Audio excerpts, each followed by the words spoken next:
नमस्कार. इचलकरंजीतून ही सर्वात महत्त्वाची बातमी फक्त आपल्या शिवराज न्यूज या चॅनलवरती. पाहूया या बातमीचा सविस्तर वृत्तांत. कामगारांच्या तक्रारीबाबत टाळाटाळ नको, औद्योगिक अपघात रोखण्यासाठी ठोस पावले उचला. कामगार संघटना संयुक्त कृती समितीचे सहाय्यक कामगार आयुक्तांना निवेदन.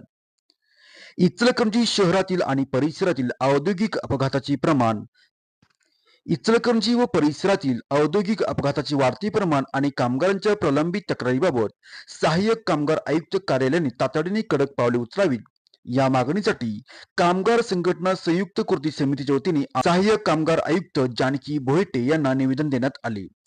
कामगारांना न्याय देण्यासाठी प्रशासनाने चालढकल करू नये असा इशारा यावेळी देण्यात आला. निवेदनात म्हटले आहे की असंघटित क्षेत्रातील कामगारांच्या किमान वेतन कायद्याची प्रभावी अंमलबजावणी होत नाही.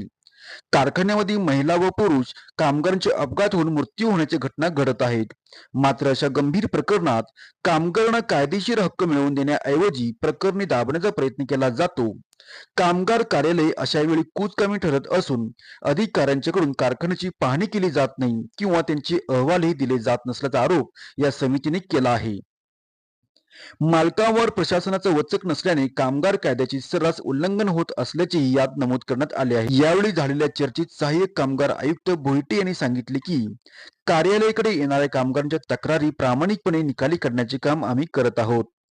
ज्या प्रकरणात मालक कायदेशीर हक्क देण्यास नकार देत आहेत अशा तक्रारी वैयक्तिकरित्या दाखल कराव्यात, त्यावर योग्य ती कारवाई केली जाईल.